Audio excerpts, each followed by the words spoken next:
నమస్తే నేను మీ Gopi welcome back to our channel. ఈరోజు మనతో వచ్చేసి సీనియర్ జర్నలిస్ట్ జగదేవ్ గారు మన ముందున్నారు. సార్ నమస్తే. సార్ నమస్తే సార్, ఆంధ్రప్రదేశ్లో రాజకీయ పార్టీలన్నీ బాగానే ప్రచారానికి వెళ్తున్నాయి. అదే క్రమంలో ఏ పార్టీకి సంబంధించిన పాత నేతలు అనుకోవచ్చు, వాళ్ళందరూ రాజీనామాల పరం అయితే పడుతున్నారు. అదేవిధంగా జనసేన పార్టీ తరపు నుంచి పోటీ చేసిన లాస్ట్ టైం పోటీ చేసిన పోతిన మహేష్కి ఈసారి సీటు దక్కలేదని వైసీపీ పార్టీలోకి అయితే మారిపోయారు.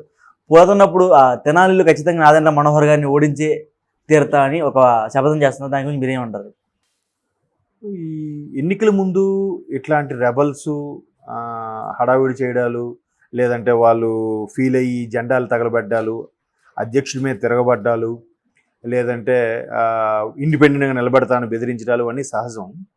అయితే ఇప్పుడు పోతినేని మహేష్ అనే వ్యక్తి కోర్ జనసేన కదా. అవును కదా, ముందు ఏ పార్టీ నుండి దీంట్లోకి వచ్చిన వ్యక్తి అయితే కాదు కదా. అంటే కొద్ది ఫేవర్గా మొగ్గు చూపే అవకాశం ఉంటే ఉండొచ్చు, కానీ పూర్తి స్థాయిలో కష్టపడి పనిచేసింది అయితే జనసేనకే కదా. అంటే అలాంటి సందర్భంలో ఏమవుతుందంటే, నిజంగా కోర్ జనసేన అయినప్పుడు పవన్ కళ్యాణ్ గురించి పూర్తిగా మనకన్నా అతను ఎక్కువ అర్థం చేసుకోవాలి కదా. ఇప్పుడు చిన్న ఎగ్జాంపుల్ చెప్తాను. టీడీపీలో మన పి గన్నవరం సంబంధించి రాజేష్ మహాసేన్ గారికి ఇచ్చారు, అంటే ఎగ్జాంపుల్గా తీసుకుని. సో ఆయన మీద లేనిపోని, అంటే ఆయన మంచి స్పోక్స్ పర్సన్.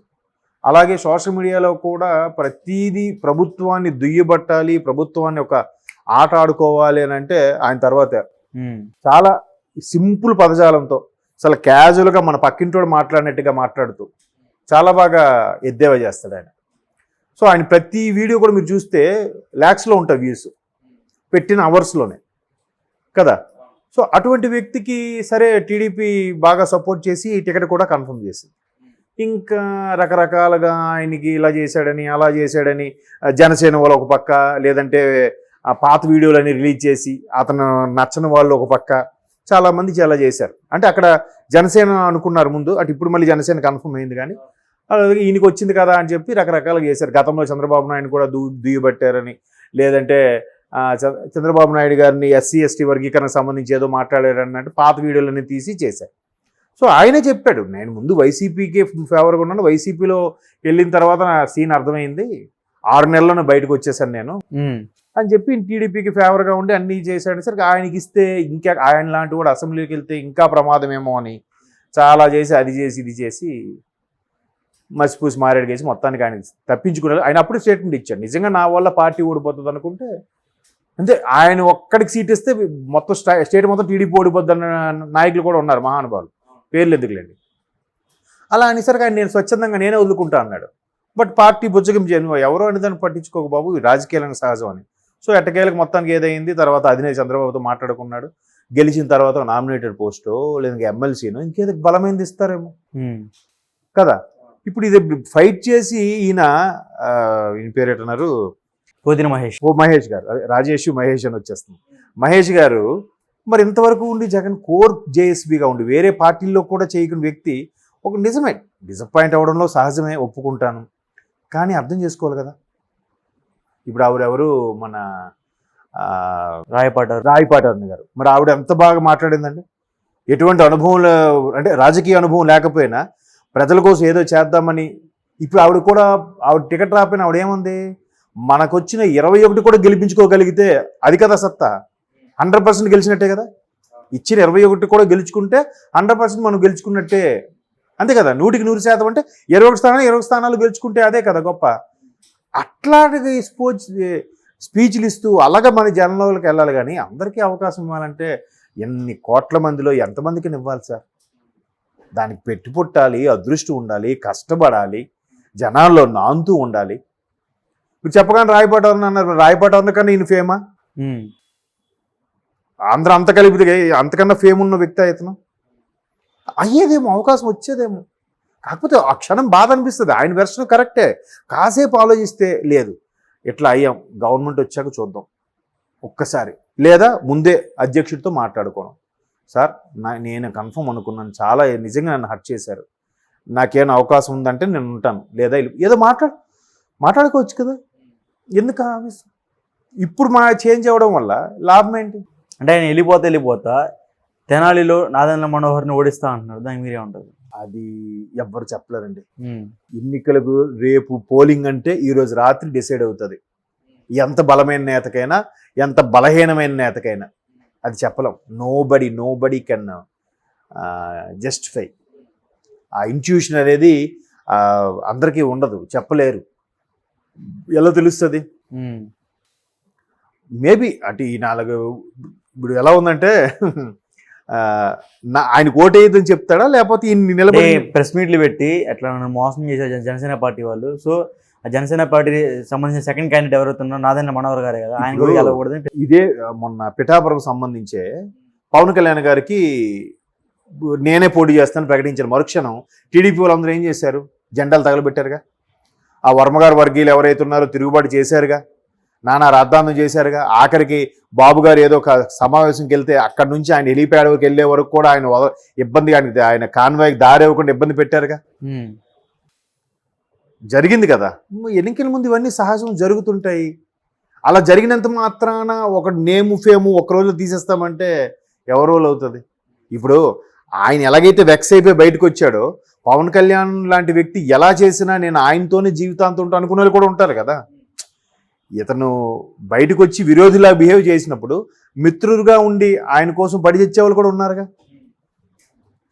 ఒకవేళ నేను ఓడిస్తాను గెలిపిస్తాను నిజంగా ఓడిస్తాననే వాడికి గెలిపించే సత్తా కూడా ఉండాలి కదా. మరి పవన్ కళ్యాణ్ గారు గతంలో 2019 2 చోట్ల వెళ్ళినప్పుడు గెలిపించే సత్తా ఎందుకు లేకపోయింది వీళ్ళకి? గెలిపించే సత్తా లేనప్పుడు అంటే నెగిటివ్ ఫాస్ట్ స్ప్రెడ్ అయింది కదా సార్. ఎంత స్ప్రెడ్ అయినా జనాల పల్స్ అనేది ఎవరికి తెలియదు. 2014 బెస్ట్ ఎగ్జాంపుల్ అండి. 2014 అందరూ ఏమన్నారు? జగనే వచ్చేస్తాడు, పాదయాత్ర చేశారు, తండ్రి సానుభూతి, జైలుకి వెళ్ళి వచ్చాడు, చాలా అన్ని హడావిడయ్యాయి. ఏమైంది? జనాలు ఆలోచించారు, ఈయనకి ఇస్తే ఈయనకు అనుభవం లేదు, పైగా నాన్నపోయాడని కసి మీద వస్తే ఈయన ఏం చేస్తాడో అనే ఉద్దేశం మీద ఇప్పుడు అనుభోగ్యుడు కావాలో లేదంటే అభివృద్ధి కావాలో మరేంకి ఏదో ఆలోచనతోనో చంద్రబాబు గారికి పట్టం కట్టారా లేదా? అయిందా? ఈయన ఆల్రెడీ ఈయనకు 1000 కోట్ల ఆస్తులు ఉన్నాయి. సో ఈయన ప్రభుత్వ సొమ్ము కానీ ప్రజల సొమ్ము కానీ తినడు.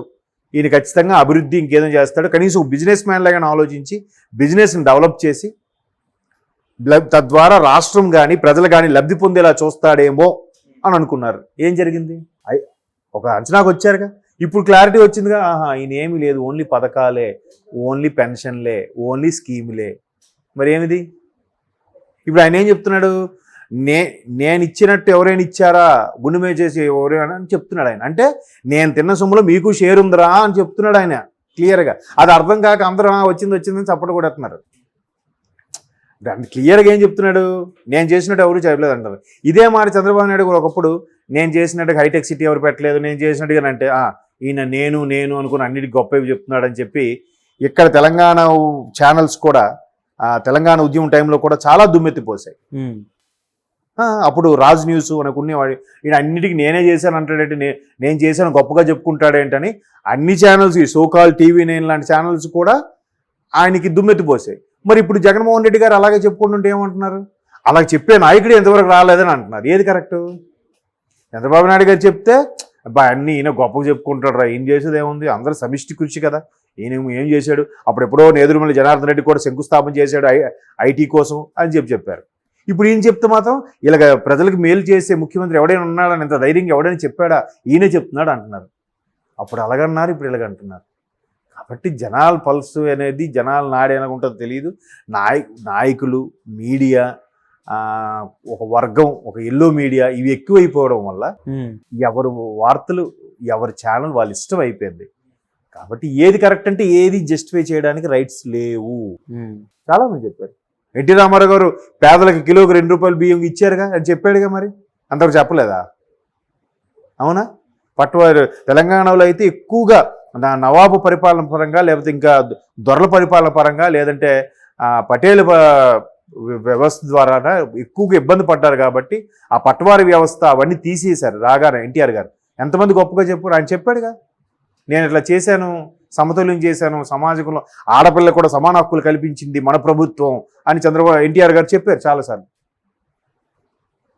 అప్పుడే మాటలు ఇప్పుడు చెప్తే ఇలా ఎవరైనా చెప్పారా అంటున్నారు. అలాగా కాబట్టి రాజకీయాలు వేరు, ఇది వేరు, అభిమానం వేరు. చూద్దాం, అసలు రాజకీయ లబ్ధి కోసమే అందులోకి వెళ్ళారా, ప్రజలకు సేవ చేయడానికి అందులోకి వెళ్ళారా? టికెట్ రాకపోతే డిసప్పాయింట్ అవ్వడంలో తప్పు లేదు, ఒప్పుకుంటాను. కానీ మరీ పార్టీని అధ్యక్షుని దుమ్మెత్తిపోసి దిగజార్చేలాగా చేయకూడదు. ఇప్పుడు మీరు ఒక కంపెనీలో చేశారు, నెక్స్ట్ కంపెనీ ఇంటర్వ్యూకి వెళ్ళారు.